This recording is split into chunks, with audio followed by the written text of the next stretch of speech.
इंदौर में बुधवार से कांग्रेस ने गियर बदलते हुए राजनीति का तापमान बढ़ाने का काम शुरू किया। विधानसभा चुनाव में इंदौर की सभी 9 सीटों पर मिली करारी पराजय के बाद एक लंबे अंतराल में कांग्रेस के बड़े नेता एक साथ दिखाई दिए। इंदौर सीट से लोकसभा प्रत्याशी अक्षय बम के समर्थन में आयोजित जनसभा में शामिल होने के लिए प्रदेश कांग्रेस अध्यक्ष जीतू पटवारी, राज्यसभा सांसद विवेक तन्खा, प्रदेश के नेता प्रतिपक्ष उमंग सिंघार और पूर्व केंद्रीय मंत्री अरुण यादव भी पहुंचे। इस दौरान कांग्रेस नेताओं ने अपने उद्बोधन में बीजेपी और मोदी सरकार पर जमकर निशाना साधा।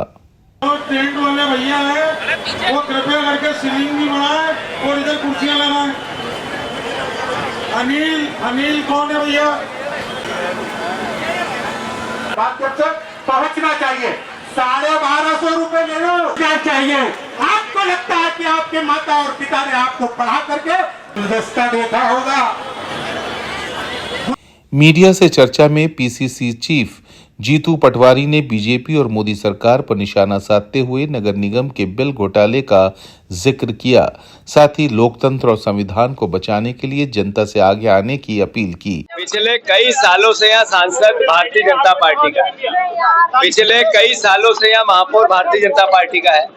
इस बार इंदौर की जनता ने 8 की 8 सीट बीजेपी पर भरोसा किया, पर सवाल यह है कि जो नगर निगम जिसमें अभी करप्शन बिना काम किए बिल बनाने की प्रोसेस, अद्भुत करप्शन, चोरी का ऐसा नमूना कि दुनिया में न देखा गया हो। ये करप्शन और भारतीय जनता पार्टी एक दूसरे के सगे भाई बहन है। मैं इंदौर परिवार के साथियों से, खासकर मतदाताओं से अनुरोध करता हूं कि ये लोकतंत्र को अगर आप बचाना चाहते हो, आपके मत के अधिकार को आप बचाना चाहते हो, आप इस देश के संविधान को बचाना चाहते हो, तो इस बार अपने आप देश में एक नई लड़ाई चल रही है।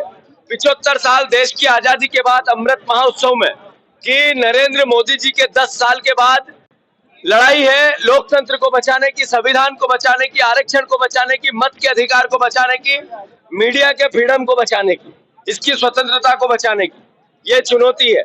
अक्षय बम एक ऐसे होनहार जिन्होंने अपने और अपने परिवार के जीवन में शराब का व्यवसाय नहीं किया, इन्होंने कोई ऐसा काम नहीं किया जो समाज में जिसको बुरे रूप से देखा जाता है। शिक्षा का काम किया और शिक्षा में हजारों बच्चों को, लाखों बच्चों को एजुकेटेड करवाया कानूनविद के नाम से, या कानून की शिक्षा दिलवाई। ये अपने आप में देश की सेवा है।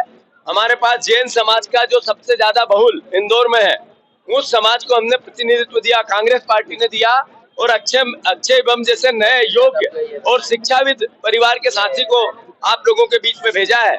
मैं इंदौर की जनता से प्रार्थना करता हूं, एक बार इस बार कांग्रेस पार्टी हाथ का पंजा और अक्षय बम। धन्यवाद। राज्यसभा सांसद विवेक तन्खा ने इस चुनाव को असाधारण बताते हुए लोकतंत्र की रक्षा का चुनाव बताया। विवेक तन्खा ने पीएम मोदी की तुलना पुतिन से की।